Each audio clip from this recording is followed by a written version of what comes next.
What's up gamers, DreamcastGuy here, and I just got done beating the Octopath Traveler demo. This is a project I've been extremely interested in ever since E3. The original teaser trailer was very short and only really showed off the interesting art style, but now that I have my hands on it, I understand more about the combat, the world, and who these characters are. It looks like the name of this game, Octopath, is because there's going to be 8 different characters. At the beginning, we choose which one we want to be. For this demo, we only have access to 2, Primrose and Olberic.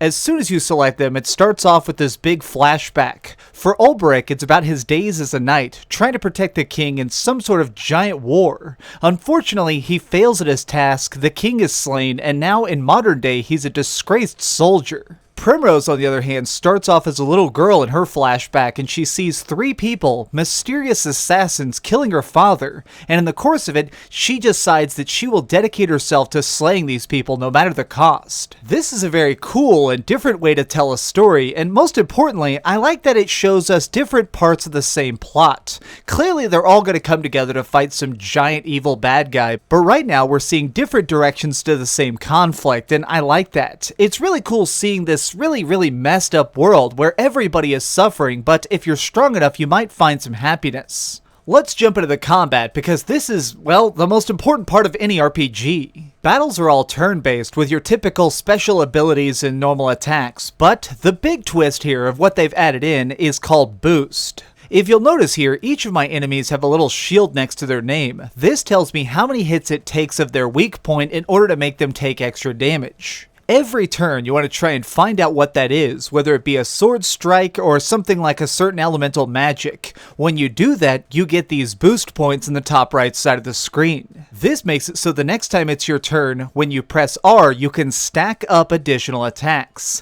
Basically, the whole point of this is weakening your enemies, breaking their defenses, and then when they're actually completely unable to fight back, doing a giant combo. If you're strategic, you can do extra stuff like increase your attack power right before you do this, that way you can deal hundreds and hundreds of damage instead of just 50 or 60 per hit. On the surface, this might appear just to be a fancy gimmick, but let me tell you, from my experience so far, this is incredibly important. Enemies have a ton of life, like seriously thousands of life, even these people in the beginning areas. If you're not constantly focused on wearing down your enemy and preparing for the next giant combo, you're definitely going to get your butt kicked. Honestly, this reminds me so much of retro Final Fantasy difficulty. If you weren't careful or you just tried to rush into the next boss, you would get creamed. You needed to be aware of your surroundings, be aware of your level, and be prepped for what was coming next. As you notice, this is one of those places where you basically just have a giant overworld map. You can't turn the camera and you don't really go into houses. For the most part, you go up to the door of something, press A, and you talk to the shopkeep through the crack.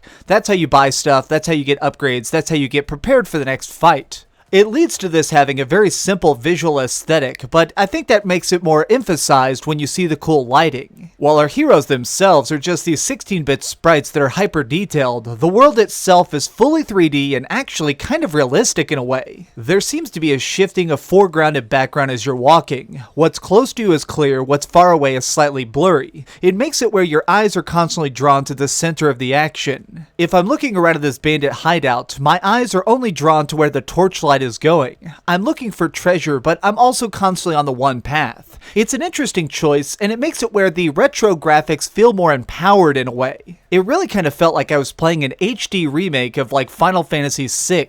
It had so many of the aesthetic elements I liked, but also just combines it with this extra cool graphics style. The demo itself is quite short. Playing as both Primrose and Olberic were only about an hour long each. You're basically just clearing out the first dungeon for each character and getting their opening backstory. Even so, this early taste is incredibly positive. This is what I wanted from the Nintendo Switch. I wanted stuff that wouldn't just be super cutting edge, but instead combined retro awesomeness and the elements of cool game design. I really gotta salute Square Enix for making so many old school style RPGs lately. This is what we want. You listened. You're delivering what the fans really desire, and I cannot wait to play this full release. Well gamers, this has just been a random kind of off-the-cuff thoughts. I didn't even write a script, I just beat these demos and I had to talk about it. How about you? Did you try this and are you excited for it? Let me know in the comments down below. If you enjoyed this video, please give it a thumbs up, share with your friends, and subscribe if you haven't already. But do me the biggest favor of all and keep dreaming. You know what? I'm playing through this again. Screw it, let's do this. Oh, hey, I was just playing a little bit of Grand Theft Auto on my Darth Vader PSP. Are you curious what I'm going to come out with next? Well, if you click this button, you'll be subscribed to be the first to know. Also, if you click over here and here, you can see my latest review and my latest top 10. I promise, it was super good. Or it was really bad and I'm sure you can just make fun of me in the comments. Either way, it'll be a lot of fun. Thanks so much for watching.